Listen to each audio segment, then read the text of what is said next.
નથી મન વાળવું છે, મારે મારવું નથી મન વાળવું છે, સ્વાધ્યાયથી જીવન સજાવવું છે, સ્વાધ્યાયથી જીવન સજાવવું છે, મારે માનવ બનીને જગે માલવું છે, મારે માનવ બનીને જગે માલવું છે, નહીં દાનવ થઈ જગને દજાડવું છે, નહીં દાનવ થઈ જગને દજાડવું છે, પ્રભુ પ્રીત કેરું ગીત મારે ગાવું છે, પ્રભુ પ્રીત કેરું ગીત મારે ગાવું છે, મારે મારવું નથી મન વાળવું છે,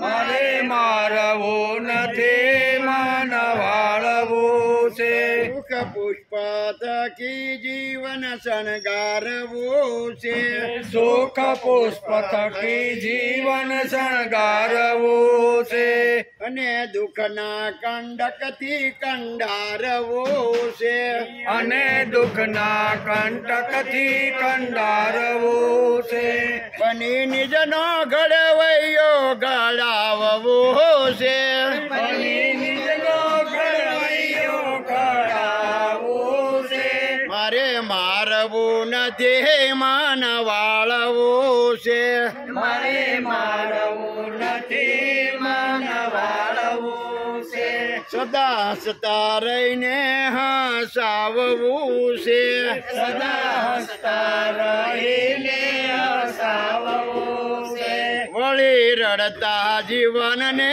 રીઝાવવું છે, વળી રડતા જીવનને રીઝાવવું છે, ઝેર મીરા બનીને પચાવવું છે, ઝેર મીરા બનીને પચાવવું છે, મારે મારવું નથી મન વાળવું છે, મારે મારવું નથી મન વાળવું છે, વૃત્તિ ભક્તિથી શક્તિ વિકસાવવી છે, વૃત્તિ ભક્તિથી શક્તિ વિકસાવવી છે, વળી કૃતિ ભક્તિને કંડારવી છે, વળી કૃતિ ભક્તિને કંડારવી છે, દક્ષ ભક્ત બની દ્વાર દ્વાર જાવું છે, દક્ષ ભક્ત બની દ્વાર દ્વાર જાવું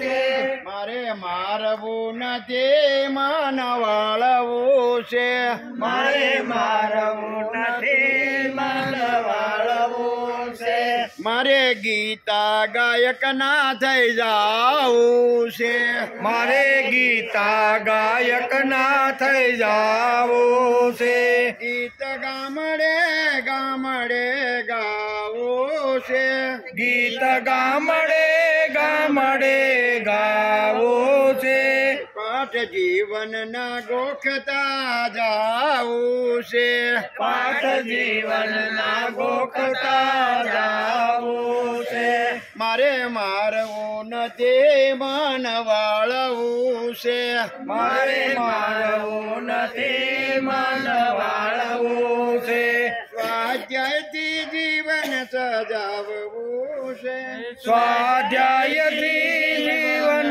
સજાવવું છે,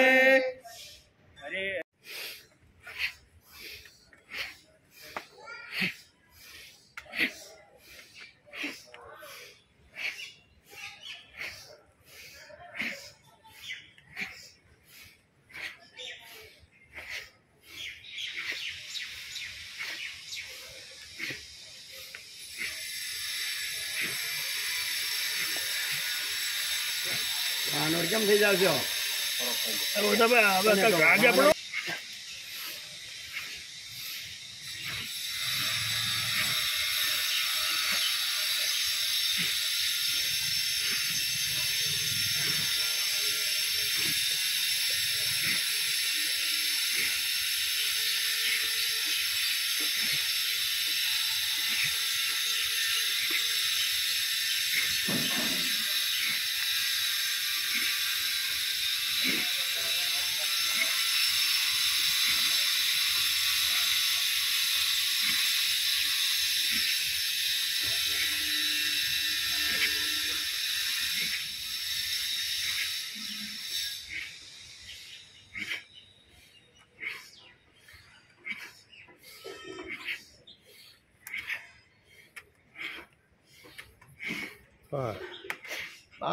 આના નંબર જ્ઞાન કર્મ સંન્યાસ યોગ.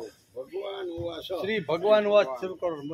શ્રી ભગવાન ઉવાચ શ્રી ભગવાન ઉવાસ ઇમં વિવસ્વતે યોગં ઇમં વિવસ્વતે યોગ ઇમં વિવસ્યતે યોગં ઇમં વિવસ્વતે યોગ પ્રોક્તવાહનમવ્યયम्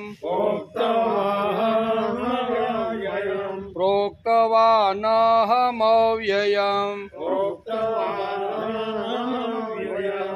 ઇમં વિવસ્વતે યોગં પ્રોક્તવાનહમવ્યયम् ઇમં વિવસ્વતે યોગ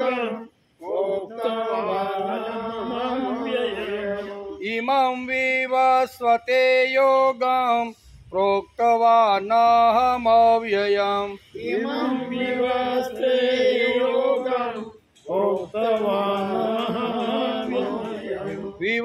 વિવસ્વાન્મન્વહે પ્રાહં વિવસ્વાન્મન્વે પ્રાહ વિવસ્વાન્મન્વવે પ્રાહં વિવસ્વાન્મન્વે પ્રાહ મનોરીક્ષા કવપ્રિયે મનોરીક્ષા કવે બ્રવીત મનોરીક્ષા કવે બ્રવીત મનોરીક્ષા કવે બ્રવીત વિવસ્વાન્મન્વવે પ્રાહં મનોરીક્ષા કવે બ્રવીત વિવસ્વાન્મન્વે પ્રાહ મનોરીક્ષા કવે બ્રવીત ઇમં વિવસ્વતે યોગં પ્રોક્તવાહનમવ્યયम् વિવસ્વાન્મન્વહે પ્રાહં મનોરીક્ષા કવે બ્રવીત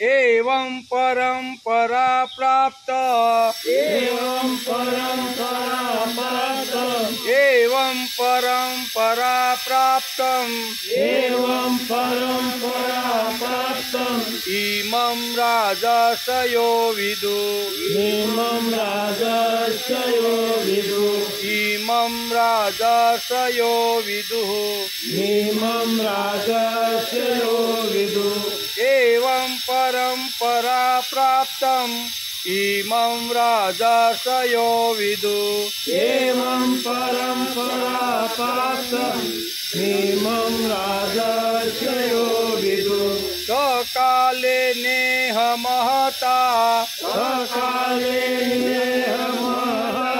सकाले नेह महता योगो नष्ट परन्तप योगो नष्ट परन्तप योगो नष्ट परन्तप योगो नष्ट परन्तप सकाले नेह महता योगो नष्ट परन्तप सकाले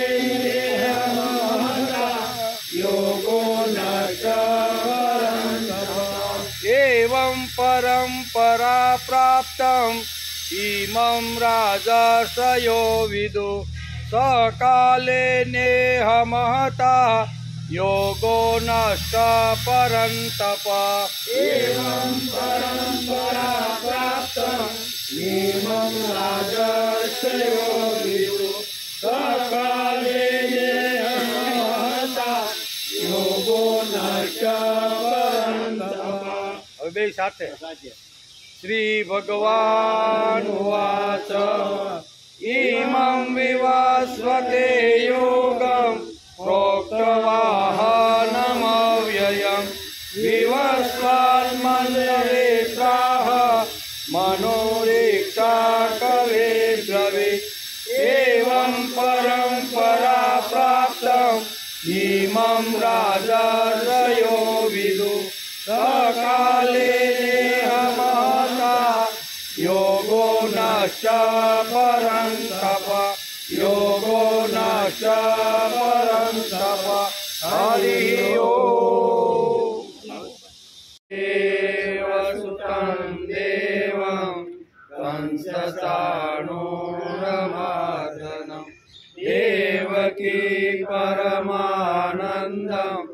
कृष्णं वन्दे जगद्गुरु गुरुर्ब्रह्मा गुरुर्विष्णु गुरुदेवो महेश्वर गुरु साक्षात् परब्रह्म तस्मै श्री गुरुवे नमः नारायणं नमस्कृत्यं नरं चैव नरोत्तमं देवी सरस्वती व्यासं ततो जयमुदीरये ततो जयमुदीरये।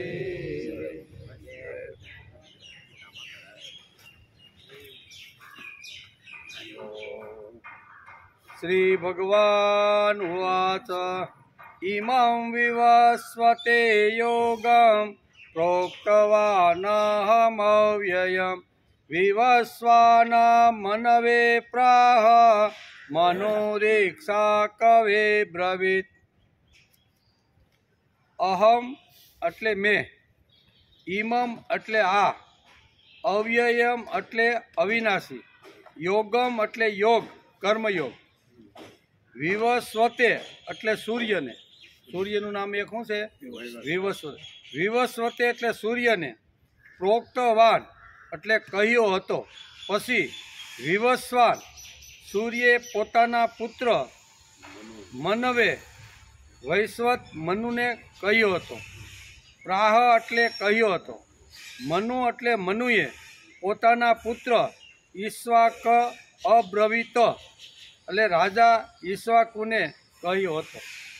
આ રીતે આજે આ શ્લોકની અંદર છે.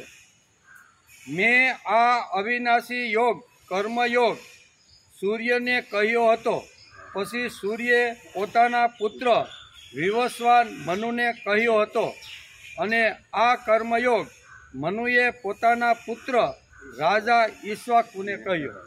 આ પહેલા શ્લોકનો અર્થ આટલો થાય છે. આજે શ્રીમદ ભગવદ્ ગીતા ચિંતન શરૂ થયું એનો 208મો દિવસ. અધ્યાય 4 નામ છે જ્ઞાન કર્મ સંન્યાસ યોગ. ગઈકાલે આપણે ત્રીજા અધ્યાયને નમસ્કાર કર્યા.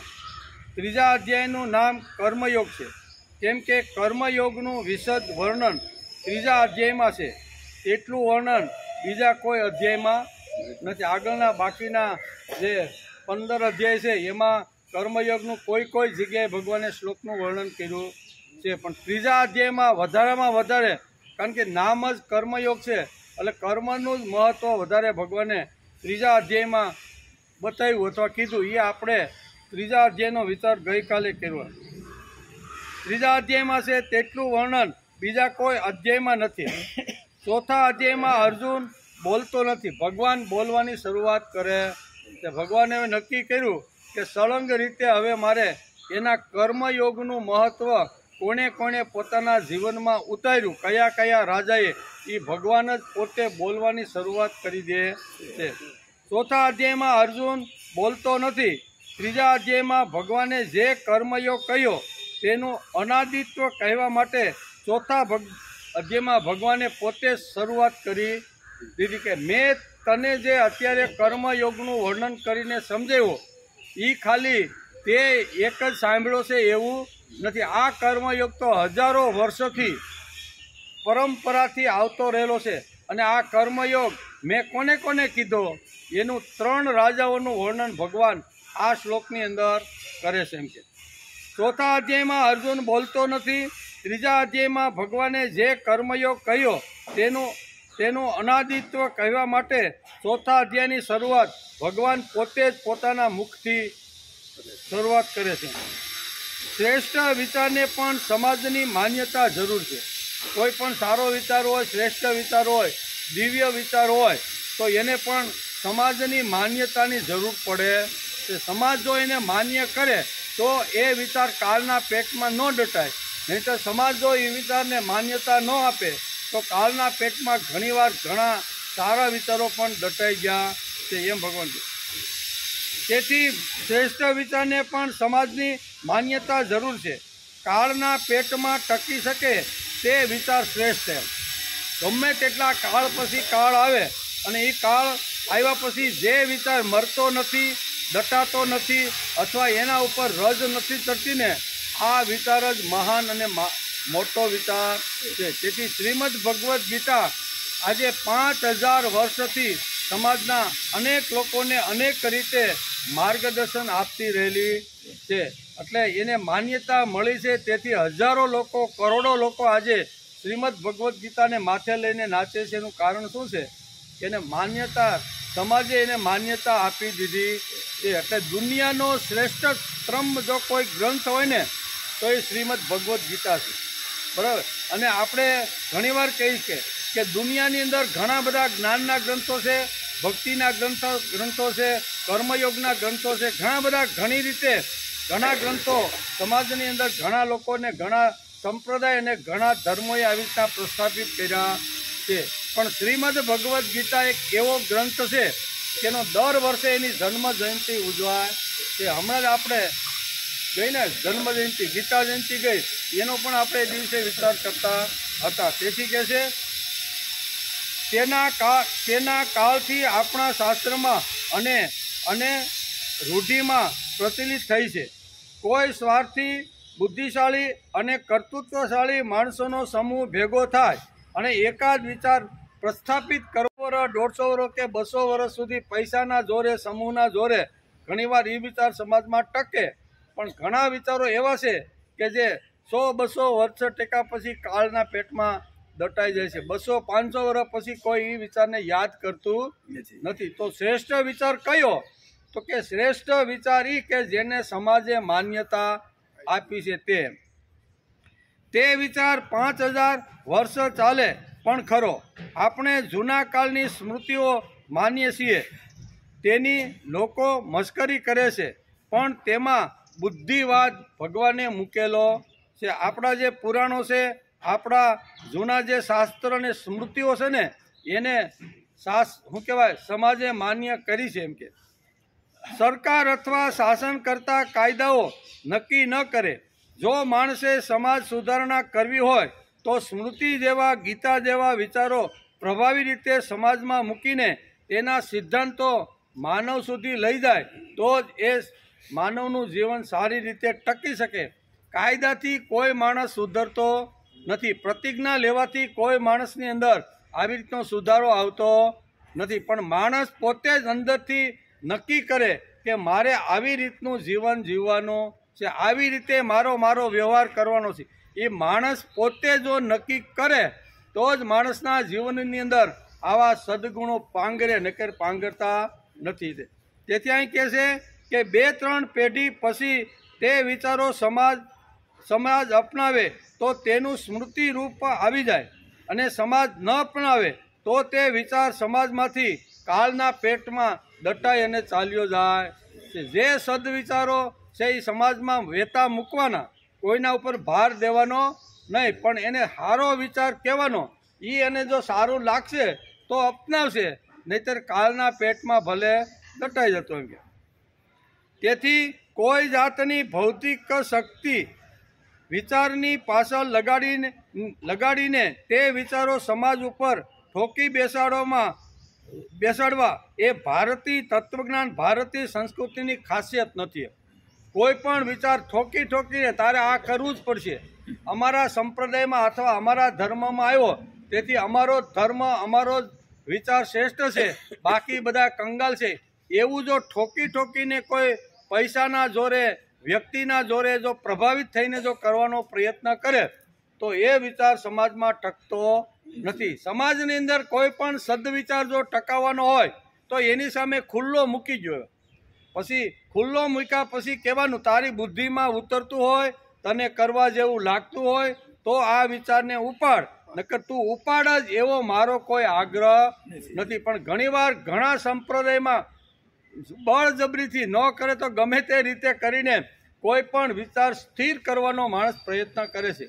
તેથી ભગવાને આ શ્લોકની અંદર ત્રણ રાજાઓની પરંપરા સમજાવીને આ વિચાર જે કર્મયોગ છે એ કોણે કોણે અપનાવ્યો, કેવી રીતનો અપનાવ્યો એનું વિસ્તૃત માહિતી આ પ્રથમ શ્લોકની અંદર ચોથા અધ્યાયની અંદર ભગવાને 3 રાજાઓનું અહીંયા સ્મરણ કરીને યાદ કરીને આ પ્રથમ શ્લોકની અંદર ભગવાને આ વિચાર સમાજની અંદર પ્રસ્થાપિત કોને કોને કર્યો, કોના જીવનમાં આવ્યો અને કેવી રીતનો આગળ વધ્યો એનું વર્ણન પહેલા શ્લોકની અંદર શ્રીમદ ભગવદ્ ગીતાના ચોથા અધ્યાયના પ્રથમ શ્લોકની અંદર ભગવાને ઇમમ વિવસ્વતે યોગમ એમ કરી અને ભગવાને બોલવાની શરૂઆત કરી છે. તેથી શ્રીમદ ભગવદ્ ગીતાના ચોથા અધ્યાયમાં ભગવાન પોતે જ સ્વમુખે પરંપરાનું વર્ણન કરી અને અર્જુનને સમજાવે આ કર્મયોગ ફક્ત મેં તને જ કીધો એવું નથી. આ કર્મયોગ જે મહાપુરુષો જે રાજર્ષિઓ જગતની અંદર આવ્યા એ બધા જ રાજર્ષિઓએ કર્મયોગનો ટેકો લઈને પોતાનું સારામાં સારું જીવન બનાવવાનો પ્રયત્ન કર્યો છે. આ અત્યારે હું તને આ યોગ કહું એવું નથી એમ કરી અને ભગવાન 3 રાજાઓના દ્રષ્ટાંત આપી અને કર્મયોગનું મહત્વ આ પ્રથમ અધ્યાય ચોથા અધ્યાયના પ્રથમ શ્લોકમાં ભગવાન બતાવે છે. તેથી ચોથા અધ્યાયમાં અર્જુનનો પ્રશ્ન જ નથી. એમ અહીંયા અર્જુને કાંઈ પ્રશ્ન કર્યો નથી, ભગવાને જ પોતે બોલવાની શરૂઆત કરી છે. તેથી ચોથા અધ્યાયમાં અર્જુનનો પ્રશ્ન જ નથી. ભગવાને જે ભાગવતોનો કર્મયોગ આગળ ત્રીજા અધ્યાયમાં જે કહ્યો તેનું અનાદિત્વ ચોથા અધ્યાયના પ્રથમ શ્લોકથી 3 શ્લોકની અંદર ભગવાનનું અનાદિત્વ, સમાજનું અનાદિત્વ, હજારો વર્ષથી આ પરંપરા જે આવે છે એ ભગવાને આ 3 શ્લોકની અંદર અહીંયા પોતાનું અનાદિત્વ સમજાવવાનો પ્રયત્ન કર્યો છે. તેથી આ શ્લોકની અંદર ભગવાન પોતે જ બોલે છે અને પોતે જ અર્જુનને કહે છે. શું કહે છે? શ્રી ભગવાન વાચ ઇમં વિવસ્વતે યોગમ પ્રોક્તવાહનમવ્યયમ વિવસ્વાન મનવે પ્રાહ મનોરીક્ષા કવબ્રવીત. ભગવાન બોલ્યા આ અવિનાશી યોગ મેં સૂર્યને કહ્યો હતો. સૂર્યે પોતાના પુત્ર વૈવસ્વ મનુને કહ્યો હતો અને મનુએ પોતાના પુત્ર રાજા ઈક્ષ્વાકુને આ યોગ કહ્યો હતો. આજે મેં તને કર્મયોગનો જે ઉપદેશ અથવા જે સંદેશો આપ્યો એ ફક્ત તને જ આપ્યો છે એવું નથી. ભગવાને બહુ શરૂઆત કરી છે કે આ અવિનાશી યોગ પહેલાં મેં સૂર્યને કીધો. કેવા વિવસ્વ તથે સૂર્યને કહ્યો, સૂર્યે પોતાના પુત્ર વૈવસ્વ મનુએ કહ્યો અને મનુએ પોતાના પુત્ર ઈક્ષ્વાકુને આ પરંપરા સમજાવી અને કર્મયોગનું મહત્ત્વ સમજાવ્યું છે. એમ ભગવાન અહીંયા પરંપરા આખી સમજાવે છે. હે અર્જુન, આવી રીતે કર્મ યોગ પરંપરા પ્રાપ્ત છે. તે વિચાર જગત એટલે કે મગજમાં ટેકો હતો તે હું તને ભાગવત કર્મયોગ કહું છું. આમ પ્રથમ બોલવાની શરૂઆત કરે છે. આ ભારતીય વિચારધારાની બૌદ્ધિકતા છે. આદ્યગુરુ શંકરાચાર્યે જે કંઈ કહેવાનું હોય તે કહીને ચાલ્યા ગયા. ભગવાન તેમને વચ્ચેથી જ ઉપડી ગયા. પણ જે વિચાર એણે સમાજમાં મૂક્યો એ આજે 1600 વર્ષ પછી પણ એ શંકરાચાર્યને વિચારોને માથે લઈને આજે લોકો ફરતા રહેલા છે. એમ કે તેમણે કહેલો વિચાર સમાજમાં રહેવા દેવામાં આવે, તે વિચાર સમાજને ગમે, સમાજમાં ટકે તો તેને સમાજ ઉપાડે. કોઈ પણ વિચારના બારામાં આવું થવું જોઈએ. કોઈ પણ વિચાર પરાણે દાબીને ઠોકીને પ્રતિજ્ઞા લેવડાવીને કોઈ પણ વિચાર સમાજમાં સ્થિર કરવાનો પ્રયત્ન ન કરવો જોઈએ. સમાજમાં સામે મૂકી દેવાનો.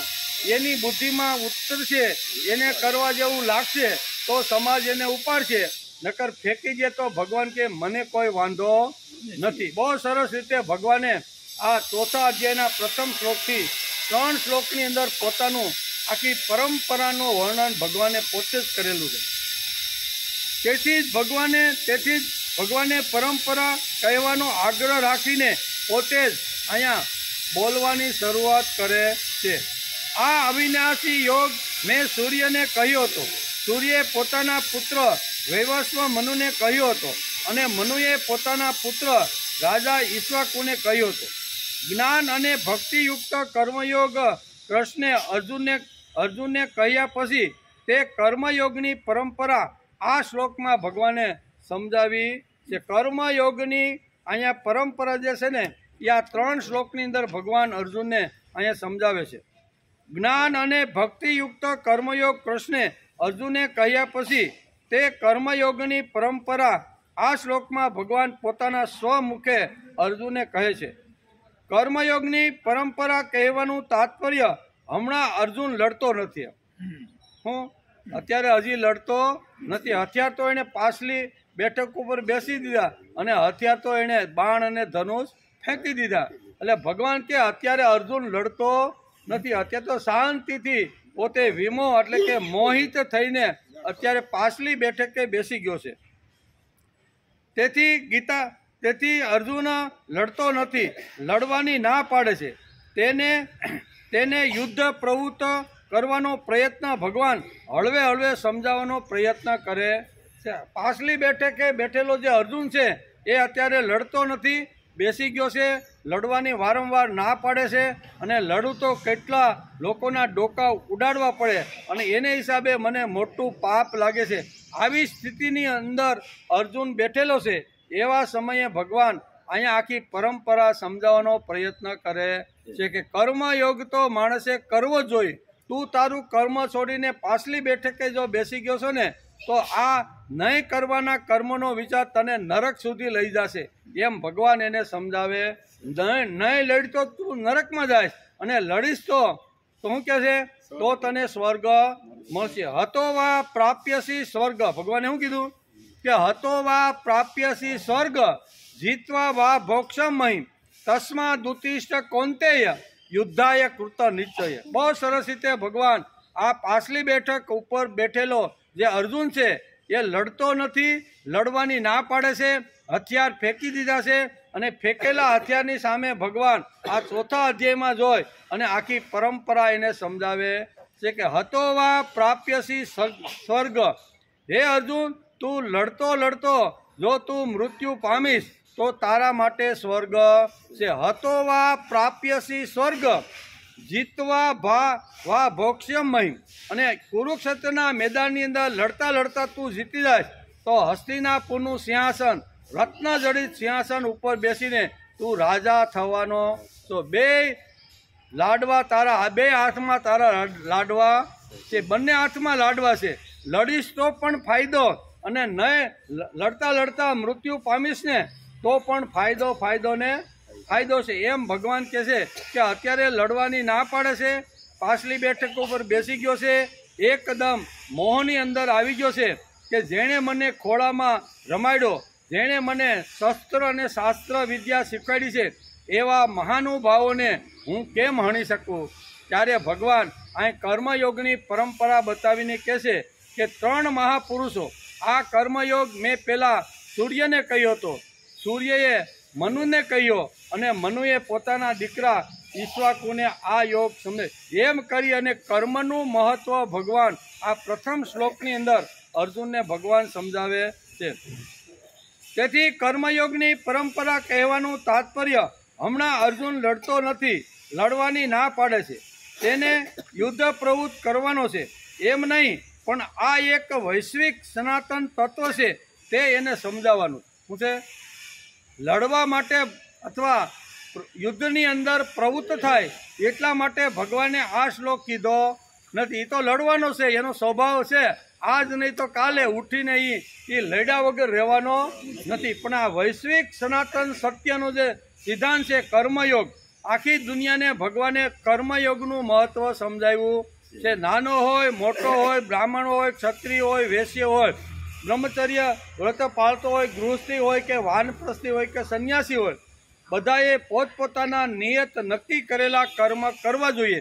એ કર્મની યાદી આપવા માટે 3 મહાપુરુષો, 3 રાજર્ષિઓનું અહીંયા ભગવાને અહીંયા અર્જુનને દર્શન કરાવ્યું છે. કારણ કે આ તત્વજ્ઞાન છે એ આખા જગત આખા વિશ્વના દરેક માનવ માટે છે. કોઈ એકાદા સંપ્રદાય કે એકાદા હિન્દુસ્તાનનો માણસ માટે આ શ્રીમદ ભગવદ્ ગીતા નથી. તેથી આ તત્વજ્ઞાન સમજાવે છે. ગીતા સમજાવવાનું શું છે કે કેવળ જીવન વિકાસમાં જ નહીં પણ જીવનનો ભોગની અંદર પણ ભક્તિ અને જ્ઞાનયુક્ત કર્મયોગની અપેક્ષા છે. બંને વસ્તુ જ્ઞાન યોગની પણ જરૂર છે અને ભક્તિની પણ જરૂર છે એમ કરીને ભગવાન આ શ્લોક સમજાવે છે.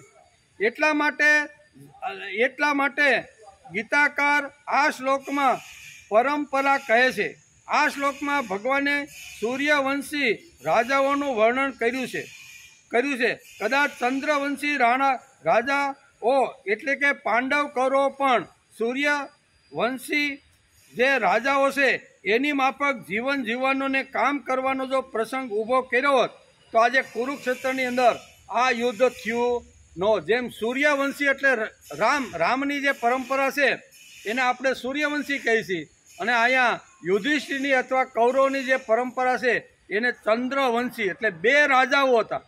એક જ ચંદ્રવંશી રાજાઓનું કુળ હતું અને બીજા સૂર્યવંશી રાજાઓનું કુળ હતું. રામનું જે કુળ છે ને એ સૂર્યવંશી છે અને આ યુધિષ્ઠિરથી કૌરવોનું જે કાંઈ કુળ છે ને એ ચંદ્રવંશી કુળ છે. તેથી ભગવાન કહે છે કે અહીંયા કૌરવ અને પાંડવો જે આવ્યા ચંદ્રવંશી છે એને જો સૂર્યવંશની જો પ્રતિક્રિયા અથવા એના જો ગુણો જો ઉપાડ્યા હોત તો કુરુક્ષેત્રના મેદાનમાં યુદ્ધની જરૂર પડત નહીં. રામ ધારત તો લક્ષ્મણ દ્વારા અહીંયા દશરથને કેદ કરી અને પોતાનો રાજ્યાભિષેક કરાવી શકત. પણ સૂર્યવંશીમાં આવી ઘટના બની નથી. પિતાએ કીધું છે, પિતા કદાચ બોલી ન શીખ્યા હોય પણ માતા દ્વારા મને જો કેવડાયું હોય ને તો પણ હું 14 વર્ષ નાના ભાઈને ગાદી હોપીને હું 14 વર્ષ વનમાં. આને કહેવાય સૂર્યવંશી. અહીંયા નક્કી કર્યું હતું કે 13 વર્ષ આવી રીતના 12 વર્ષ વનવાસ અને 13 અજ્ઞાત.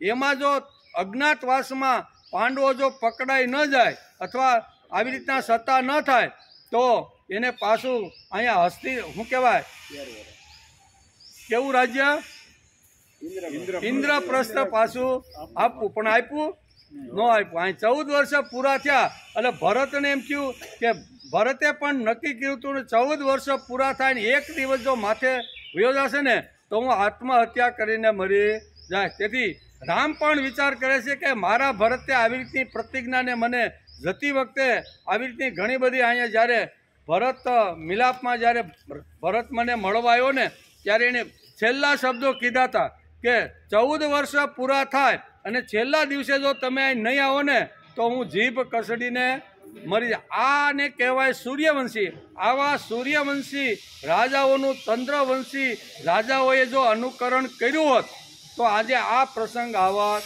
નહીં. ભગવાનને આ શ્લોકની અંદર આ વાતો સમજાવવાની છે.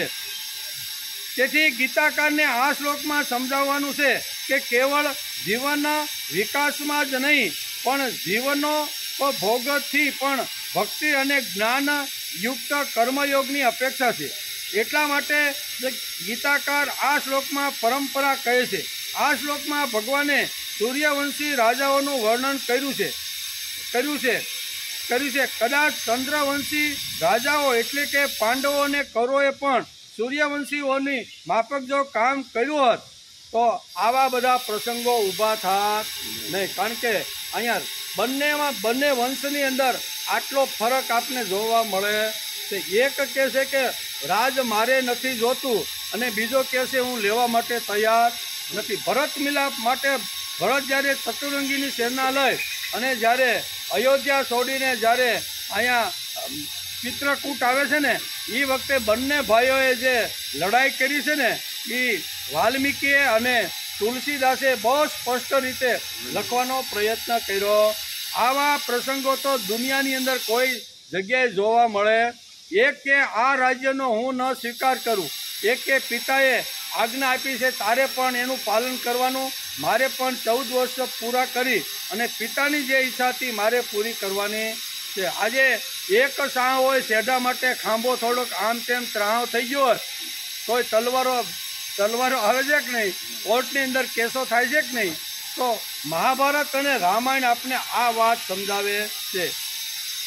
તેથી સૂર્યવંશી લોકોની પરંપરાથી કર્મયોગ આવ્યો છે. આ જ યોગથી વૈશ્વિક માનવનો જીવન સુધર્યા છે. તેવી જ રીતે વૈશ્વિક કામ પણ થયું છે. પરંપરા પ્રાપ્ત કર્મયોગ ઉપરની પકડ ઘણીવાર ઢીલી થઈ જાય છે. એ જ વાત ભગવાને આ શ્લોકમાં કહી છે કે પરંપરા પ્રાપ્ત વિચારધારા કર્મયોગ કાળના પેટમાં નષ્ટ થઈ ગયો છે. તેથી ભગવાને આખી આ પરંપરાનું મહત્વ સમજાવ્યું છે. માણસને શરૂઆતમાં કર્મ કરવાનો કંટાળો આવે. શું છે? કર્મ કરવાનો કંટાળો આવે કે નહીં? આ શિયાળો બેસી ગયો કે નહીં? હવે ધીમે ધીમે ઠંડી શરૂ થઈ કે નહીં? બરાબર, 4 વાગે કદાચ ગોદડું ઊંચું કરી અને પેશાબ પાણી કરવા માટે જાય, હજી તો વાર છે ભાઈ, કારણ કે ઉઠવાનો કંટાળો આવે એમ કે. એટલે ક્યાંય કહે છે કે ઘણીવાર માણસને ઉઠવાનો કંટાળો આવે. ઘણી વખત કર્મ ન કરતા વૈભવ મળવો જોઈએ એમ ઘણીવાર સમાજને લાગે. કર્યા વગર મારે બધું જ પ્રાપ્ત કરવું છે, એના માટે ઘણીવાર માણસના મનની અંદર આવો એક ક્ષણિક વિચાર ઘણીવાર આવતો હોય છે કે મહેનત કર્યા વગર, પરસેવો પાડ્યા વગર, પુરુષાર્થ કર્યા વગર મને સંપત્તિ અને વૈભવ મળે, તેના માટે પણ ઘણી રીતે ઘણા પ્રયત્નો ચાલતા હોય છે. એકાદ પૈસાદારનો છોકરો હોય તેને ભૌતિક સુખ માટે કર્મ કરવાની જરૂર ન પડે. 7 પેઢીનું કે 10 પેઢીનું જે બાપાએ ભેગું કરી દીધું હોય, બે 5 ફાર્મ હાઉસ હોય, મોટી મોટી જમીનો હોય, મોટા આવી રીતના સોસાયટીની અબજો રૂપિયાની સંપત્તિ કોઈ દીકરાને બાપાએ ભેગી કરીને જો રાખી દીધી હોય તો એ દીકરાને કર્મયોગ કરવાની જરૂર પડે? કરે જ નહીં, કારણ કે બાપાએ 2-3 પેઢી કે 5 પેઢી સુધી ખૂટે નહીં ને એટલું એક ટુકડો વેચીને જો ખાધે રાખ્યું ને તોય અમારી 5-8 પેઢીને ખૂટશે નહીં. તેથી એ છોકરાઓ શું કરે? એને કર્મયોગ કરવાની જરૂર લાગતી નથી. કર્મયોગ કરવાની બિલકુલ જરૂર નહીં. એટલે કાંઈ હાલવાનું નહીં, ચાલવાનું નહીં, ફેક્ટરી બનાવીને જવાનું કાંઈ જ નહીં. બાપાએ બધો મોટો વૈભવ ઊભો કરી દીધો છે. તેથી છોકરાઓ આજના શું કરે? મોટી ક્લબોમાં મોટા આવી રીતના જ્યાં હોય ને ત્યાં જઈને ઊંધા રવાડે ખાવા પીવામાં ચડી જાય કે ન થાય? કારણ કે બાપે ભેગું કર્યું છે. મારે ફેક્ટરી ચલાવવાની કે મહેનત કરવાની, પુરુષાર્થ કરવાની, નોકરી કે ધંધો કરવાની મને કોઈ જરૂર નથી, એમ અહીં ઘણીવાર કહે છે. તેથી અહીં કહે છે એકાદ પૈસાદારનો છોકરો હોય તેને ભૌતિક સુખ માટે કર્મ કરવાની જરૂર ન રહે. ભૌતિક સુખને માટે કર્મની જરૂર પડતી નથી. તેથી કર્મ છૂટી જાય છે. એ ભાઈનું શું છે? કર્મ કરવાનું છૂટી જાય છે. બીજું સુખ છે તે આધ્યાત્મિક. એક ભૌતિક સુખ છે, બીજું સુખ છે કેવું? આધ્યાત્મિક સુખ છે. અધ્યાત્મમાં પણ એટલે કે ગુરુ આગળ જઈ અને ગુરુ જો મારી ઉપર હાથ મૂકે તો મારું કલ્યાણ અને મારો બેડો પાર થઈ. અધ્યાત્મમાં ઘણીવાર આવી રીતનું સમાજમાં આપણે જોવા મળે છે. અધ્યાત્મની અંદર પણ માણસને પ્રયત્ન કરવો નથી. કોઈ બાપજી મારા ઉપર હાથ મૂકી દે અને મારું કલ્યાણ થઈ જાય, મને સ્વર્ગ મળી જાય, મને અક્ષરધામ મળી જાય કે મને વૈકુંઠ મળી જાય, એમ ઘણા લોકો અધ્યાત્મનું વાત લઈને સમાજમાં આવી રીતે ફરતા હોય છે. એકાદ વખત ઇઝી વેની આકાંક્ષા થઈ કે પછી અધ્યાત્મમાં પણ ફલાણાને પગે લાગ્યા પછી ભગવાન મળી જાય એવી ઈચ્છા થાય. તેથી કોઈ સંન્યાસી બાવાના પગમાં જઈને માણસ પડી જાય છે. બરાબર, આવું એક મનની અંદર નક્કી થયું પછી શું કરે તો કે સંન્યાસીના બાવામાં કે એકાદા આવી રીતના હોય એના પગમાં જઈને પડી જાય કે ભગવાન તમારા દ્વારા મને વૈકુંઠ, આવી તમારા દ્વારા મને સ્વર્ગ કે તમારા દ્વારા મને અક્ષરધામ આપો. અને આપવાવાળા પણ આજે તૈયાર થઈ ગયા. કેવા? ઘણા કથાની અંદર પણ ઘણા લોકો કહે છે કે મારી પાસે બેટા એકવાર આવી જા, એટલે ઘણા અક્ષરધામ નથી આપતા. સમાજમાં જોઈને તો એવા બાવાઓ ઘણા વિચિત્ર વેશ, સંન્યાસીનો વેશ પહેરી અને મોટા આવી રીતના કરીને એની પાસે બોલાવે, એની ઉપર હાથ મૂકે અને બેટા તને હવે અક્ષરધામ પ્રાપ્ત થઈ જશે. આવું છે કે નહીં સમાજમાં? સમાજમાં આવી રીતનું ઘણું રીતે થાય છે. તેથી 2 વાતો ભગવાને અહીંયા આ અધ્યાયમાં સમજાવી છે. એક તો છે માણસને ભૌતિક પદાર્થો મેળવીને સુખી થવું છે, અને બીજું છે આધ્યાત્મિક. ભૌતિક માટે બાપે ભેગી કરેલી સંપત્તિ જો જ્યાદા વધારે હોય તો ઘણીવાર એ યુવાનને પ્રયત્ન કે પુરુષાર્થ કરવો પડતો નથી. અધ્યાત્મના બારાની અંદર મારે કોઈ સાધના નહીં, મારે 4 વાગે ઉઠવાનું નથી. આ શિયાળાના દિવસો છે. હવે વહેલું જો ઉઠવાનું હોત તો ભગવાન નો 4 વાગે દિવસ ઉગાડી દેત. ભગવાને દિવસ ઉગાડ્યો નથી, એના કરતાં લાય ગોદડું માથે હજી બીજું નાખી દે, હજી વાર છે. અધ્યાત્મમાં બારામાં પણ ઘણીવાર આવું થઈ જાય, અને પછી 8 વાગે ઉઠે અને પછી દોડતો ભાગતો થઈ જાય. અધ્યાત્મના બારામાં પણ માણસે મહેનત કરવી જોઈએ. કોઈ બાપજી મારા ઉપર હાથ મૂકે અને મારું કલ્યાણ થઈ જાય એ ગીતાને માન્ય નથી. ગીતાને બિલકુલ માન્ય નથી. ગીતા તો એમ કહે છે કે માણસે પુરુષાર્થ કરીને તસ્યેમ પૃથ્વી વિતસ્ય પૂર્ણ સ્યાત, એમ કીધું ને. યુવા સ્યાત સાધુ યુવાધ્ય આશિષ્ટ બલિષ્ઠ દધિષ્ઠ તસ્યેમ પૃથ્વી વિતસ્યથ્યામ. આમ કરીને ઉપનિષદે પણ કીધું છે કે પુરુષાર્થ કરીશ, પ્રયત્ન કરીશ. પૃથ્વી મારા બાપની છે, એના પેટણમાં જે કાંઈ રત્નો છે ને એ પુરુષાર્થ કરીને હું ગોતીને કાઢી અને હું સુખ ભોગવીશ, પણ કોઈની દાઢીમાં હાથ નાખી અને હું જીવવા માગતો. તસ્યેમ પૃથ્વીમ સર્વામ વિતસ્ય પૂર્ણ સ્યાત. બહુ સ્પષ્ટ રીતે શાસ્ત્રો આપણે આ વાતો સમજાવે છે. પણ ઘણીવાર અધ્યાત્મના બારાની અંદર મારે ઇઝી વે, સહેલો રસ્તો કયો તે કોઈ બાપજીના પગમાં પડી જાઓ અને બાપજી માથે હાથ મૂકી દે તો મારું કલ્યાણ થઈ જાય. આવો રસ્તો, ટૂંકો રસ્તો ઘણા લોકો ગોતવાનો, સમજવાનો અને જવાનો પ્રયત્ન કરે છે.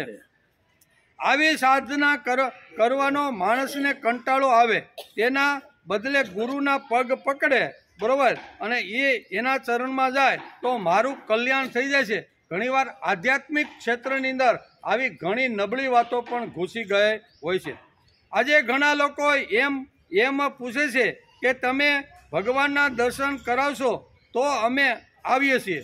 તમે જો ભગવાનના દર્શન ન જ કરાવવાના હોય, કાંઈ જમવાનું કે પ્રસાદ ન જ આવવાના હોય તો અમારે તમારે ત્યાં આવવાની શું જરૂર છે? ઘણીવાર સમાજમાં આપણે આવી રીતના લોકો ઘણીવાર પૂછતા હોય છે કે હવે અહીંયા વડલા એટલે કાંઈ ખાવા પીવાના ગાંઠિયાની કાંઈ નાસ્તા પાણીની સગવડતા છે?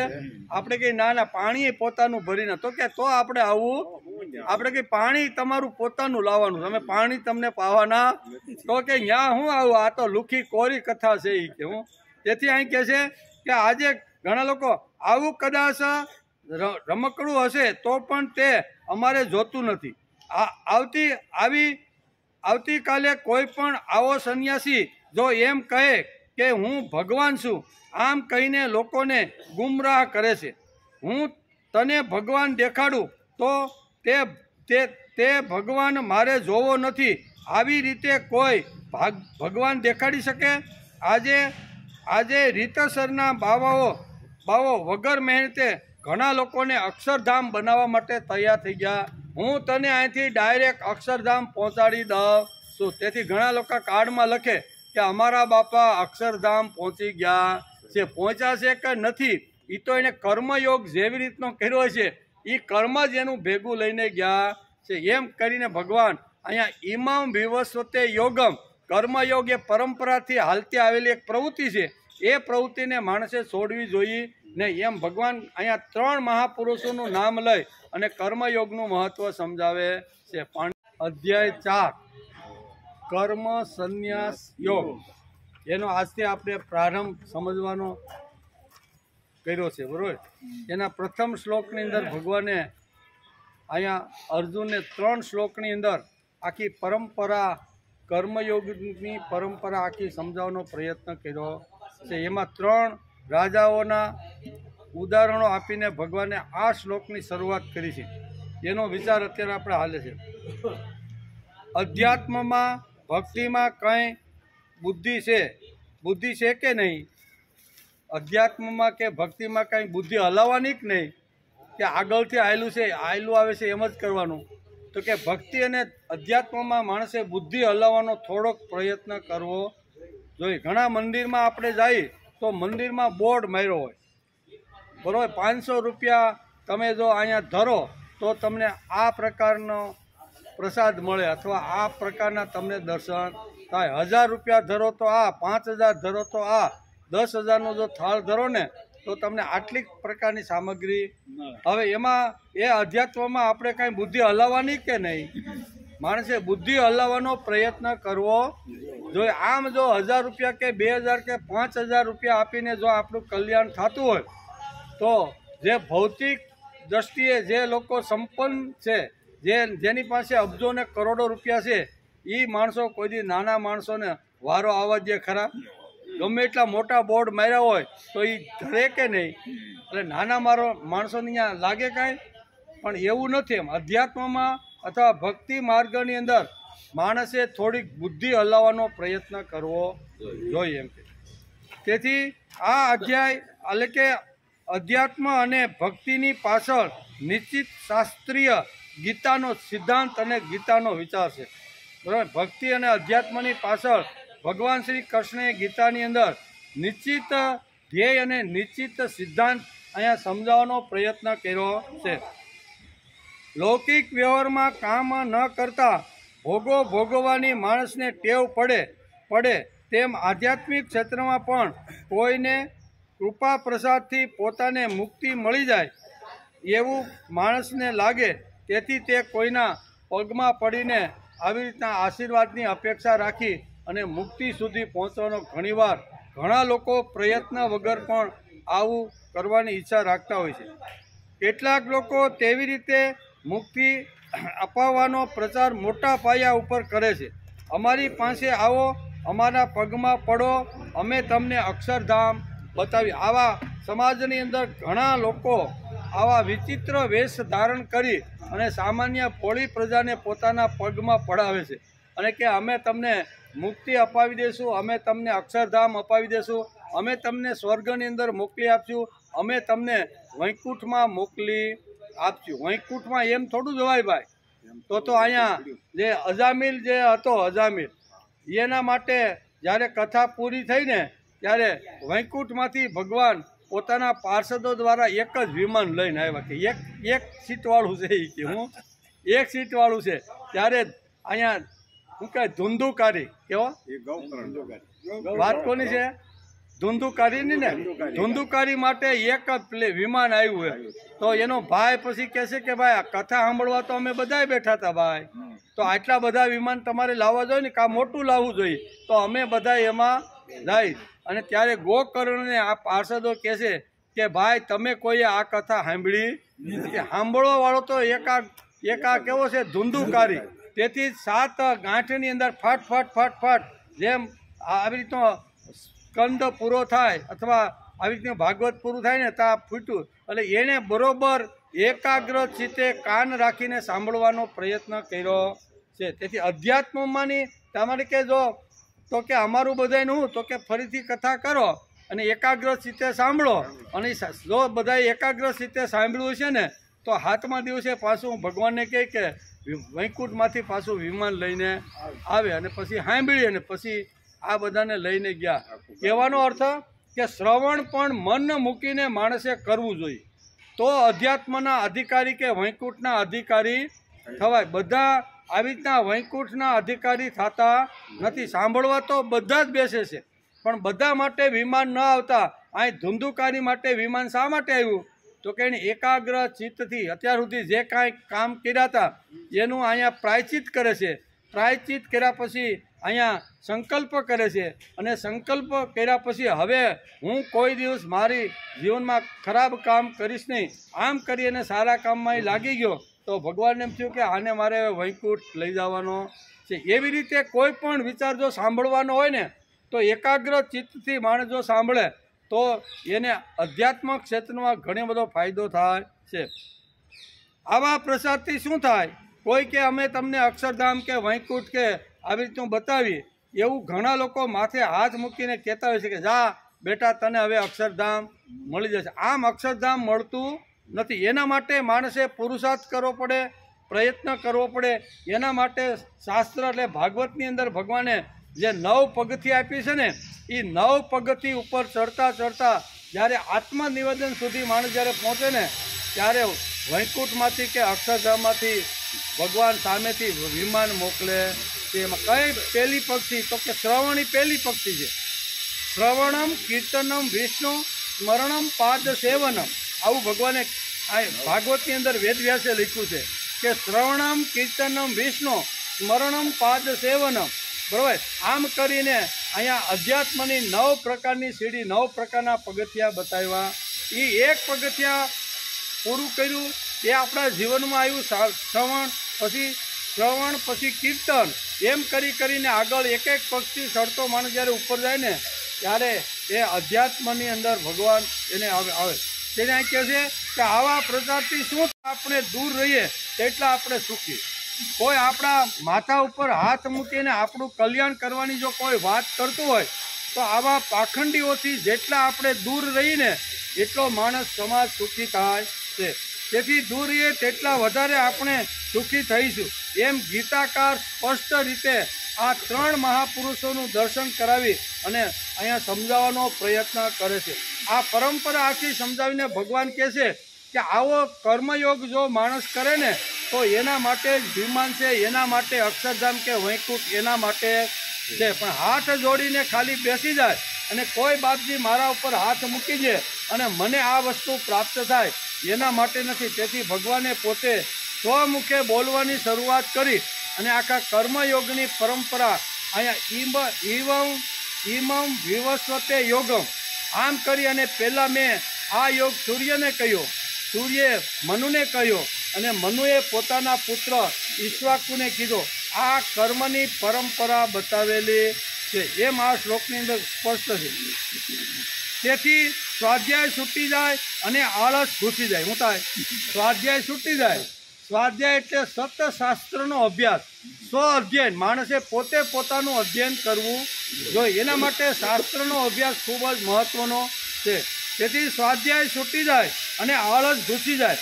આ બંને વાતો ભેગી થયા પછી આ કર્મયોગ ચાલ્યો જાય છે. 2 વાતો છૂટી જીવનમાંથી અને માણસને કર્મયોગ કરવાનું મન થતું નથી. સ્વાધ્યાય છૂટે, શાસ્ત્રનો અભ્યાસ છૂટે અને આળસ ઘૂસી જાય. કેવું? સ્વાધ્યાય છૂટે એટલે માણસની અંદર આળસ ઘૂસી જાય અને આળસ ઘૂસી જાય છે. પછી આ કર્મયોગ માણસના જીવનમાંથી ચાલ્યો જાય. એટલે મને મફતનો પૈસા જોઈ, મને મફતની વિદ્યા જોઈ, ત્યાં સુધી કહેતો કાંઈ વાંધો નહીં. મફતમાં પૈસા મળે એટલે લોટરીની ટિકિટ લે માણસ, બરાબર? અથવા કોઈ ક્રિકેટની મેચ ચાલતી હોય તો એની અંદર ઘણીવાર આપણા 5 લાખ રૂપિયા આટલા રન આ બેટ્સમેન કરે તો આ રૂપિયા આપણે લગાડીએ. આટલી વિકેટ જો આ બોલર લે તો એના ઉપર આપણે આટલા રૂપિયા. આમ કરીને ઇઝી વે, કોઈ પણ રીતે સહેલો રસ્તો કરીને માણસ ઘણીવાર પૈસો કમાવાનો પ્રયત્ન કરે છે. એટલે પૈસો સહેલા રસ્તાથી કમાય એનો કોઈ વાંધો નથી. વિદ્યા પણ એવું કંઈ વાંચ્યા વગર, કંઈ શાસ્ત્રનો અભ્યાસ કર્યા વગર મને વિદ્યા મળવી જોઈએ એ પણ ટૂંકો રસ્તો લઈને ઘણીવાર પ્રયત્ન કરતા હોય છે. આ 2 પ્રયત્ન તો ઠીક, પણ ત્રીજો અહીંયા શાસ્ત્રકારો આપને સમજાવે છે કે મને ભગવાન પણ પ્રયત્ન કર્યા વગર જોઈ છે.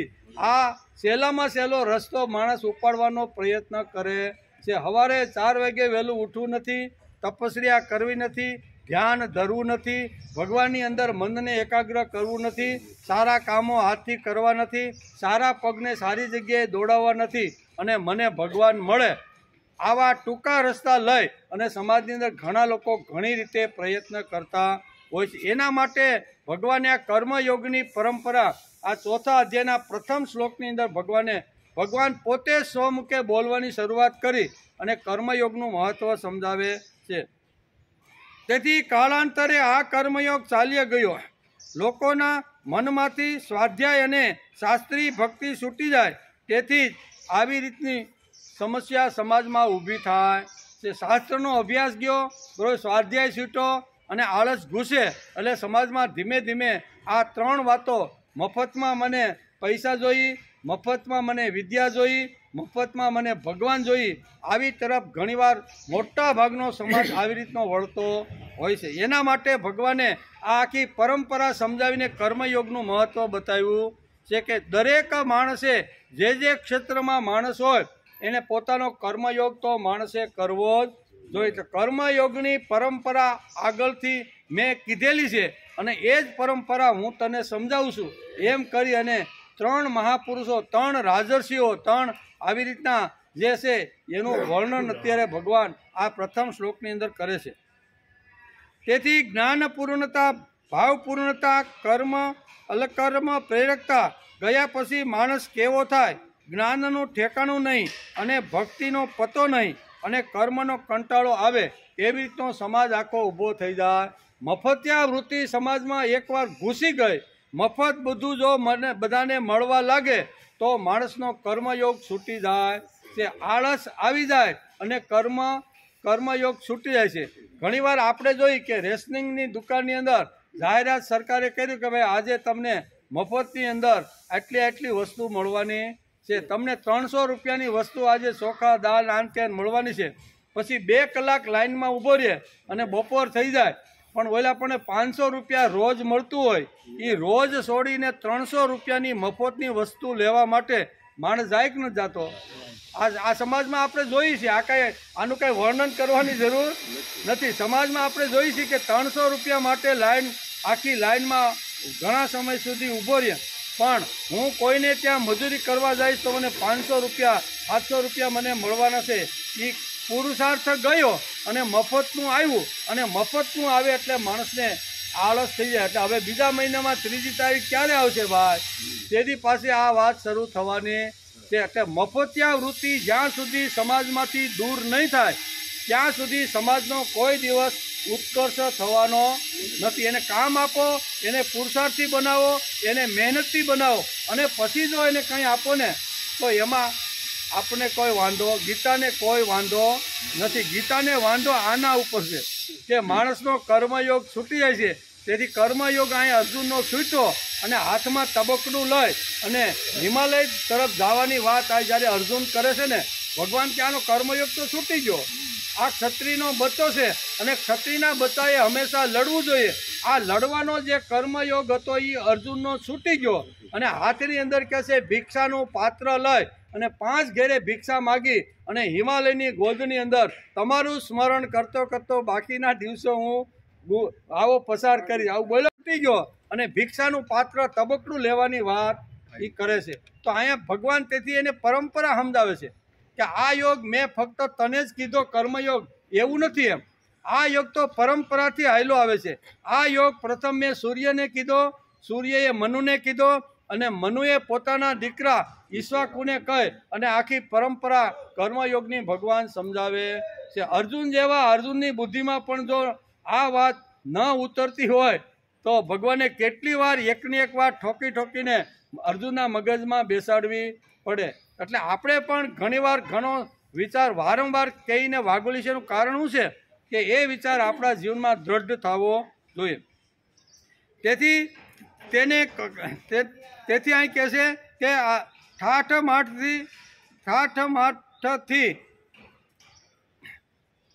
તેને 11 કરવાનું હશે તો કહે છે કે મેં 40 વર્ષ 11 કરી, હવે તેનું મેં ઉત્થાપન કરી નાખ્યું છે. તેને કહો કે 25 લોકો સાથે દેવી સંબંધ તું બાંધ, તો એ બાંધવાની ના પાડે. આપણે કોઈને કહીએ કે ભાઈ તું જીવ ત્યાં સુધીમાં 25 મિત્રોને એવા બનાવ કે જ્યાં તને તારા માટે મરવા માટે, તારા માટે કામ કરવા માટે જાય, એવા લોકો સાથે તું નિષ્કામ કર્મયોગનો સંબંધ તું બાંધ. તેને કહે કે 25 લોકો સાથે દેવી સંબંધ બાંધ જેમાં તારો કોઈ વ્યક્તિગત સ્વાર્થ નહીં. આવો સંપર્ક તું કર તો તે આવો સંબંધ બાંધવા તૈયાર થતો નથી. કંઈ ન મળે અને મારે સંબંધ બાંધવો, હવે એવા કોણ ગધા વેતરું કરે એમ ઘણીવાર માણસને લાગે છે. ભગવાન અહીંયા નિષ્કામ કર્મયોગ સમજાવતા ભગવાન કહે છે કે તારે જીવનની અંદર 5-25 લોકો એવા હોવા જોઈએ કે જેની સાથે મારો કોઈ પ્રકારનો સ્વાર્થનો સંબંધ રાખ્યા વગર હું એને મિત્ર બનાવીશ, હું એને મારો બનાવીશ. આવો કરવા માટે તું ત્યારે જા. ત્યારે ઘણીવાર લોકો કે ભાઈ કાંઈ મળવાનું જ ન હોય, ચા પાણી મળવાના ન હોય, કોફી મળવાની ન હોય, ઉનાળામાં ખસખસનું શરબત મળવાનું ન હોય, તો વળી મારે એને ઘેરે જવાનું શું કારણ? ઘણીવાર આવી રીતનો એક પ્રશ્ન સમાજની અંદર ઊભો થાય કે આ ગીતાનો પ્રશ્ન હતો ને ગીતા તેથી જ ભગવાન અહીંયા કર્મયોગનું મહત્ત્વ સમજાવે છે કે માણસે નિષ્કામ કર્મયોગ કરવો જોઈએ. જ્યારે સમાજની અંદર આવી રીતના કાળ વાદળો જ્યારે ઘેરાઈ જાય છે ને ત્યારે કોઈ મહાપુરુષ આ જગતમાં આવે, કોઈ સંતો આ જગતમાં આવે, કોઈ ઋષિઓ આ જગતમાં આવે અને ફરીથી માણસને કર્મયોગી બનાવે છે કે ભાઈ તારે કર્મ તો કરવું જ પડશે, જે ક્ષેત્રમાં તું હોય એમાં તારે કર્મ કરવાનું એમ કહીને પાંડુરંગ શાસ્ત્રી જેવા મહાપુરુષ આ જગતની અંદર આવે. 1920માં આવ્યા અને 1982ની અંદર એનો દેહોત્સર્ગ થયો. ત્યાં સુધી 83 વર્ષ સુધી એણે સમાજને સતત કર્મયોગ કરી અને હાથમાં ગીતા લઈને ફરવાની જ વાત કરી છે. ગીતા અપનાવો, ગીતા જીવનમાં લાવો, ગીતા સાથે દિલથી પ્રેમ કરો તો તમારી દરેક પ્રકારની સમસ્યા ઉકલી જશે એમ દાદા પાંડુરંગ શાસ્ત્રી પોતાના પ્રવચન આપી અને ગીતા બધી જગ્યાએ પહોંચે એના માટે પ્રામાણિક પ્રયત્ન કર્યો છે. એટલે કહે છે કે તેને 11 કરવાનું કહો તો કરે, પેપરમાં આપે, પાછા ફેસબુકમાં આપી જાય મહારાજ, દસમને દિવસે આપે અને મહારાજનો પાછો ફોટો હોય અને ફોટામાં લખે કે ભાઈ આવતીકાલે 11 છે. આપણે કહીએ તમારા મહારાજે આ ફોટામાં અથવા પેપરમાં કીધું કે આવતીકાલે 11 છે એટલે તમે શું કરવાના? તો કે અમારા મહારાજ કહેશે કે તે દિવસે બાજરાનો રોટલો, કઢી, દાળ, શાક, સંભારો, અથાણું એવું કાંઈ તમારે ખાવાનું નહીં. 11 રહેવાનું એટલે તમારે ફક્ત ફળાહાળ જ કરવાનું છે. કેવું? મહારાજ પાછા એવું લખે કે ભાઈ આવતીકાલે એકાદશી છે ને તમારે આવો બાજરાનો રોટલો કે ઘઉંનો રોટલો કે દાળ ભાત ખાવાના નથી. તો શું કરવાનું? તો કે તમારે ફળાહાળી આઈટમ લેવાની છે. મહારાજને પણ અક્કલ નથી એટલે આવું બધું કહે. નકર મહારાજે કહેવું જોઈએ કે 5 જ્ઞાનેન્દ્રિય, 5 કર્મેન્દ્રિય, 11મું મન, આ આપણા શાસ્ત્રની અંદર વિધાન કહ્યું છે. આ વિધાનને સાથે લઈ અને તમારે તમારી ઇન્દ્રિયોને પ્રભુ તરફ વળે ને એટલા માટે તમારે આખો દિવસ રહેવાનું છે. એ દિવસે તમે કદાચ ભૂખ લાગે અને થોડું ઘણું ફરાળ કરી લો તો કાંઈ વાંધો નથી, પણ ઇન્દ્રિયોને આધ્યાત્મિક ખોરાક આપવો જોઈએ, ઇન્દ્રિયોને ભક્તિના માર્ગે જોડવી જોઈએ. ઇન્દ્રિયોને તે દિવસે ધર્મ કાર્યની અંદર જોડવાનો જો પ્રયત્ન કરતા હશું તો ખરી આપણી એકાદશી છે. ઇન્દ્રિયો કોઈ જગ્યાએ આવી રીતે જોડાય નહીં અને ખાવા પીવામાં જો આપણે ફક્ત ફેરફાર કરી નાખતા હોઈએ તો આ આપણી એકાદશી નથી. શાસ્ત્રમાં આ એકાદશી કીધી છે કે 5 જ્ઞાનેન્દ્રિય, 5 કર્મેન્દ્રિય અને 11મું મન, એ આજે આ 11 ઇન્દ્ર મારા સ્વાર્થનો વિચાર આજે કરવાની નથી. આ 24 જે કલાક છે ને એ મેં ભગવાનના ચરણે ધરી દીધા છે. મારું જે મન છે, મારી જે બુદ્ધિ છે, મારી જે વાણી છે, મારા જે પગ છે, મારા જે હાથ છે ને, આ બધી જ ઇન્દ્રિયોનું વલણ ભગવાન તરફ, ભગવાનના કાર્ય તરફ અને ભગવાને જે સૃષ્ટિ બનાવી છે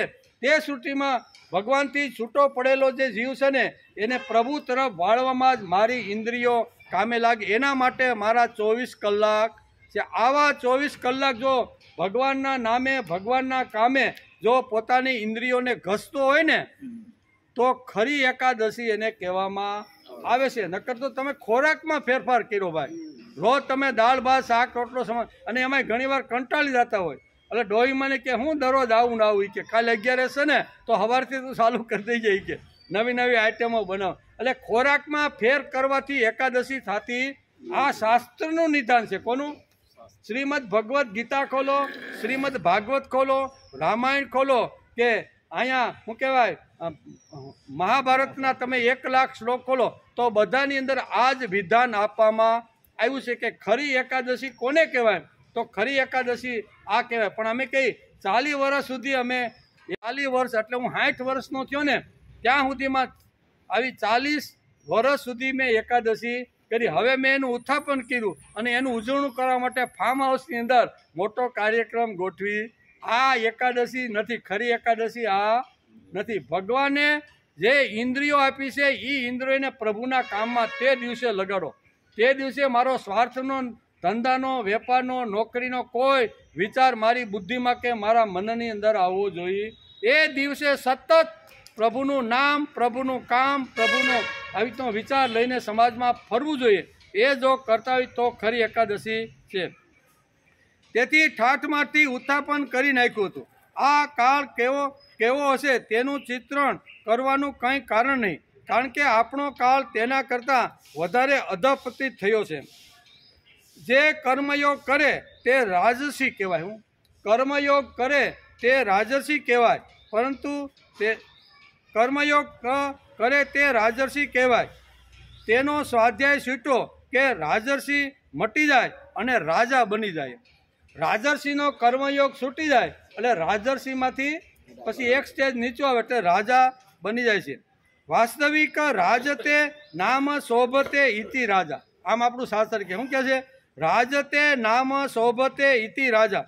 જે પોતાના બાહુબળથી શોભે, જે પોતાના કર્તૃત્વથી શોભે તેને રાજા કહેવાય. જે સમાજની અંદર મફતિયા વૃત્તિ દૂર કરી અને માણસને કર્મ પ્રવૃત્તિ જે બનાવે ને એને ખરો રાજા કહેવામાં આવે છે. રામ જેવા રાજાનું ચરિત્ર વાંચો, એનો ઇતિહાસ વાંચો તો રામે કોઈ દિવસ મફતિયા વૃત્તિ અયોધ્યાની કે આજુબાજુ ઊભી કરી એ બધા જ માણસોને રામ જ્યાં સુધી સત્તા ઉપર હતા ને ત્યાં સુધી કર્મયોગી બનાવવાનો પ્રયત્ન કર્યો છે. આ કહેવાય રાજર્ષિ. કેવા? અને રાજર્ષિમાંથી આવી રીતનું એક સ્ટેજ માણસ નીચે ઉતરે અને માણસ રાજા બની જાય છે. વિના ગોરસમ કો રસ ભૂપતિ નામ. દુનિયાની દાઢી પકડવા વાળો રાજા કેમ હોઈ શકે? દુનિયામાં મને ક્યાંથી વધારેમાં વધારે સંપત્તિ મળે, કયો દેશ મને વધારેમાં વધારે ઉપયોગી થાય, એવા લોકોની દાઢી પકડે, એના પગમાં પડે તો એવા રાજાની અમને કાંઈ જરૂર નથી. એમ કે દુનિયાની દાઢી પકડવાળો રાજા કેમ હોઈ શકે? તેથી જ ભગવાને ચોથા અધ્યાયના પ્રથમ શ્લોકમાં સૂર્યવંશી રાજાઓની પરંપરા ભગવાન કહી રહ્યા છે. કર્મયોગી રાજાઓનું વર્ણન અહીંયા ચોથા અધ્યાયના પ્રથમ શ્લોકની અંદર ભગવાને કર્મવીર જે રાજાઓ છે, જે રાજર્ષિઓ છે ને એનું ચોથા અધ્યાયના પ્રથમ શ્લોકની અંદર ભગવાને આબેહૂબ વર્ણન કર્યું છે. શું કર્યું? ઈવં વિવસ્વતે યોગમ પ્રોક્તવાહનમવ્યયમ વિવસ્વાન મનવે પ્રાહ મનોરીક્ષા કવ બ્રવીત. મેં આ અવિનાશી કર્મયોગ વિવસ્વને એટલે કે સૂર્યને કહ્યો હતો. સૂર્યએ આ કર્મયોગ પોતાના પુત્ર મનુને કહ્યો હતો. મનુએ પોતાના પુત્ર આ કર્મયોગ અહીંયા ઈક્ષ્વાકુ વંશને કહ્યો. આ ભગવાન 3 પરંપરાઓનું અહીંયા ઈક્ષ્વાકુ વંશથી શરૂઆત કરી અને સૂર્યવંશી રાજા સુધીનું ભગવાન 3 મહાપુરુષો 3 રાજર્ષિઓનું નામ લઈ અને આ શ્લોકની શરૂઆત કરે છે. જે કર્મયોગ અનાદિ હોવા છતાં પણ આ ભૂમંડળ ઉપર જાણવાવાળા વિશેષ પુરુષોનો ન રહેવાથી ચિરકાળ સુધી લુપ્ત થઈ ગયો હતો. તેથી ભગવાને આ કહેવાની શરૂઆત કરી. એ કાળમાં કદાચ આવી રીતનો કર્મયોગ છે ને, ભક્તિયોગ છે, જ્ઞાનયોગ છે, કર્મયોગ છે, એ ધીમે ધીમે લુપ્ત થઈ ગયો છે.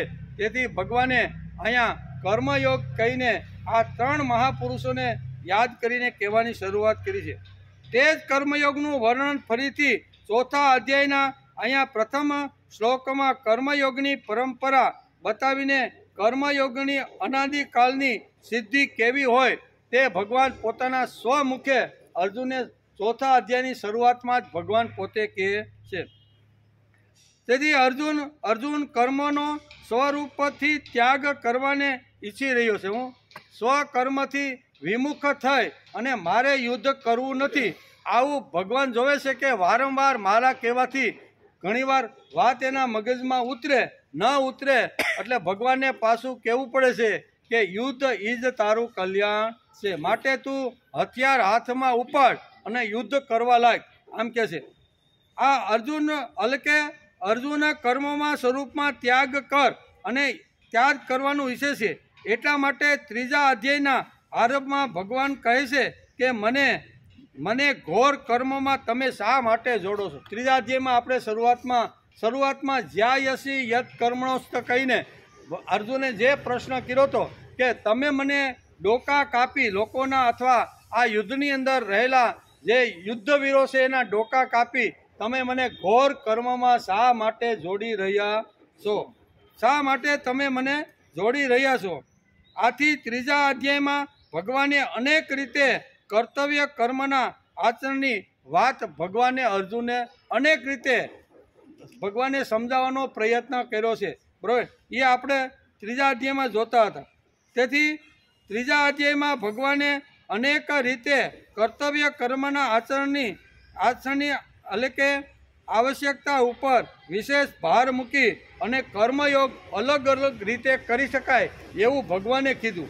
યોગ કર્મસુ કૌશલમ, આમ કરીને અલગ અલગ રીતે કર્મને કેવી રીતે યોગ બનાવી શકાય ને એની વાત ત્રીજા અધ્યાયની અંદર ભગવાને અનેક રીતે સમજાવવાનો પ્રયત્ન કર્યો છે. તારી અંદર જે કર્મ કુશળતા છે, તારી અંદર જે આવડત છે, તારી અંદર વિશેષ પ્રકારની જે આવી કર્મ કરવાની જે તાકાત છે ને, એ તાકાતને તું આવી રીતનો યોગ બનાવી દે. યોગ એટલે મારી કૌશલ્ય, મારું કર્તૃત્વ, મારી બુદ્ધિ એ ભગવાનના ચરણે જોડી દેવી, એને યોગ કહેવામાં આવે છે. યોગ એટલે જોડવું. ભગવાન ત્રીજા અધ્યાયમાં કર્મયોગની વાતો કરી અને અર્જુનને સમજાવે છે.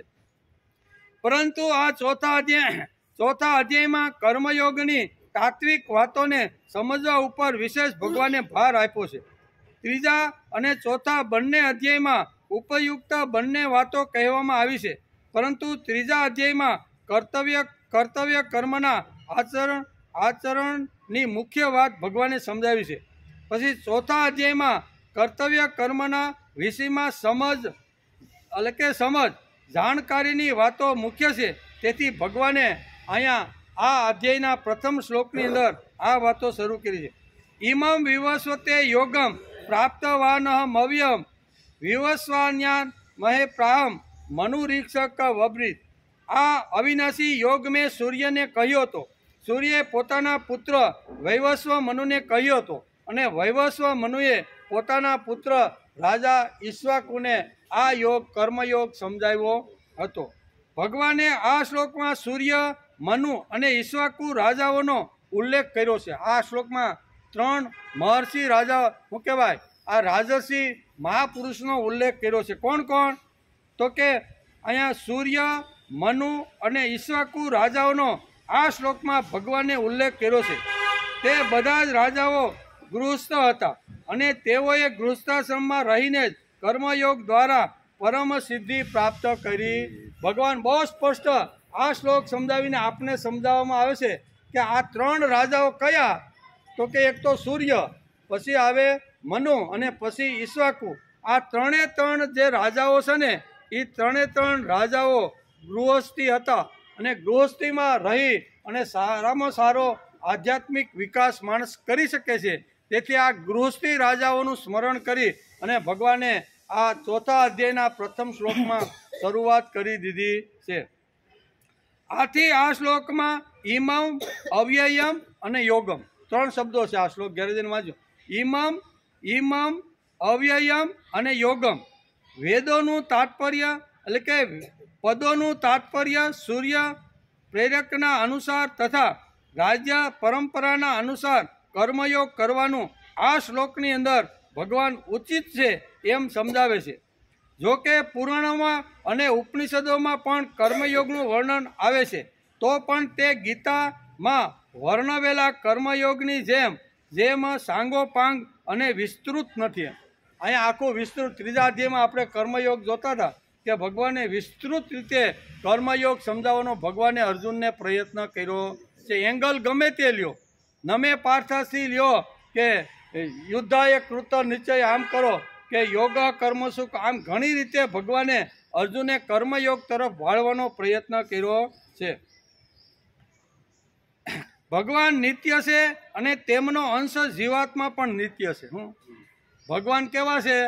નિત્ય, અવિનાશી છે, એનો કોઈ દી નાશ થતો નથી. એવી રીતે માનવ જીવનમાં રહેલું જે તત્વ છે ને, એ પણ નિત્ય અને અવિનાશી છે. અહીં કહે છે કે ભગવાન નિત્ય છે અને તેમનો અંશ જીવાત્મા પણ નિત્ય છે તથા ભગવાનની સાથે જીવનો સંબંધ નિત્ય છે. આથી ભગવાન એટલે કે ભગવત પ્રાપ્તિમાં સઘળા માર્ગો ભગવાને ખુલ્લા મૂક્યા છે. યોગ માર્ગ જ્ઞાન માર્ગ, ભક્તિ માર્ગ વગેરે પણ નિત્ય છે. તેથી જ ભગવાન આ શ્લોકમાં ઇમમ અવ્યયમ યોગમનું વર્ણન ભગવાને આ શ્લોકની અંદર સુંદર રીતે સમજાવવાનો પ્રયત્ન કર્યો છે. બીજું, ભગવાન આ શ્લોકમાં વિવસ્વતે પ્રોક્ત વાહ્યમ એમ કરીને આ પદની અંદર સાધકોનું વર્ણન કર્યું છે. તે તરફ લક્ષ્ય દોરે છે કે જેવી રીતે સૂર્ય સદા ચાલતો જ રહે છે તેવી રીતે સાધકે હંમેશા સતત ચાલતું રહેવાનો પ્રયત્ન કરવો. અહીંયા સૂર્યનું ઉદાહરણ આપીને ભગવાન આ શ્લોકની અંદર સમજાવવા માગે છે. અહીંયા સૂર્યનું નામ ભગવાને આ શ્લોકમાં પ્રથમ લીધું છે. સૂર્ય કેવો છે? તો કે સૂર્ય કર્મયોગી છે. કર્મયોગી એટલે સતત આવી રીતનો ફરતો રહેલો છે. એટલે જે સાધક છે, જેણે જીવનનો વિકાસ કરવાનો છે, એ લોકોએ સમાજની અંદર સૂર્યની જેમ હંમેશા ફરતા રહેવું જોઈએ. જો બંધ થઈ જાય તો એ ગંધાતું થઈ જાય. તેથી કબીર કહે છે ને, કબીરે શું કીધું? વહેતા પાણી નિર્મલા, બંધા ગંધીલા હોય, સાધુ જન ભમતા ભલા, દાગ ન લાગે કોઈ. આમ કબીર વાણી કહે છે. શું કહે છે? કબીરે બહુ સરસ કીધું છે કે વહેતા પાણી નિર્મળા, પાણી વહેતું હોય ને એ પાણી ખૂબ સારું, નાહવા જેવું, પીવા જેવું બધી રીતે હોય છે. અને બંધા ગંધીલા, પણ એ જો ખાડો કાંઈ ભેરો હોય, શેવાળ જામી ગયો હોય, માથે મચ્છર આટા મારતા હોય, તો પીવાનું, નાહવાનું કે માર્જન કરવાનું મન થાય. તેથી અહીં સૂર્યને યાદ કરીને ભગવાન પ્રથમ જ અહીંયા સૂર્યને યાદ, શા માટે? તો કે સૂર્ય કર્મયોગી છે. તેથી દરેક માણસે પોતાની રુચિ પ્રમાણે કર્મયોગ તો ચાલુ રાખવો. પણોઠી વાળીને જો બેસી જાય ને તો પગ કામકાજ કરતા બંધ થઈ જાય છે. તેથી અહીંયા સૂર્ય સર્વનું પ્રકાશિત કરવા છતાં પણ પોતે નિર્લેપ રહે છે. તેવી રીતે સાધકોને પણ પ્રાપ્ત પરિસ્થિતિ અનુસાર પોતાનું કર્તવ્ય કર્મ કરતા જ રહેવું જોઈએ. બીજાઓને પણ કર્મયોગની એટલે કે શિક્ષા દઈને લોક સંગ્રહ કરતા રહેવું જોઈએ, પરંતુ પોતે તેમનાથી નિર્લેપ, નિષ્કામ, નિર્ભય અને અનાસક્ત રહેવું જોઈએ. એમ આ શ્લોકની અંદર ભગવાને સ્પષ્ટ રીતે સમજાવ્યું છે. તેથી ભગવાને ગીતાના 4થા અધ્યાયના પ્રથમ શ્લોકમાં સૂર્ય, મનુ અને ઈક્ષ્વાકુ રાજાઓનો ઉલ્લેખ કરીને કર્મયોગનું મહત્વ સમજાવી દીધું. પહેલા પછી અને બીજા, પહેલા અને બીજા અને ત્રીજા. પહેલામાં તો અહીંયા 3 મહાપુરુષો, 3 રાજાઓનો ઉલ્લેખ કર્યો છે, પણ બીજા અને ત્રીજા આ 2 શ્લોકની અંદર ભગવાન અહીંયા આગળની પરંપરાની અંદર કેવી રીતનું જીવન હતું એ આગળના 2 શ્લોક 3 અને 4, 2 અને 3 આ શ્લોકની અંદર અહીંયા આગળની પરંપરા કેવી રીતની છે એ 4થા અધ્યાયના બીજા અને ત્રીજા શ્લોકમાં પણ ભગવાન આગળ આ જ વાત કહેવાના છે. પણ આપણો ટાઈમ પૂરો થઈ ગયો. એટલે આગળના 2 શ્લોકની અંદર ભગવાન આ પોતાની પરંપરા શરૂ રાખે છે અને 4થા અધ્યાયમાં પાછો અર્જુનના પ્રશ્નની ભગવાન એ મૂંઝાઈ ગયો છે. બરાબર ને? તો આ વાતો સમજવાનો આપણે પ્રયત્ન કરીએ છીએ. તેથી આવતીકાલે આપણે આવશું અને બીજા ત્રીજા શ્લોકની અંદર ભગવાને આગળ શું કહે છે એનો વિચાર.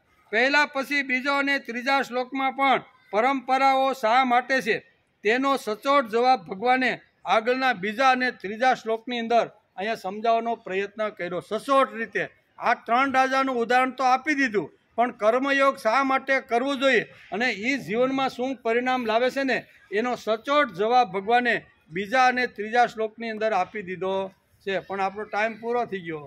આવતીકાલે આપણે આવશું ત્યારે આ બીજા અને ત્રીજા શ્લોકમાં ભગવાન સચોટ જવાબ કેવી રીતનો આપે છે એનો વિચાર આપણે આવતીકાલે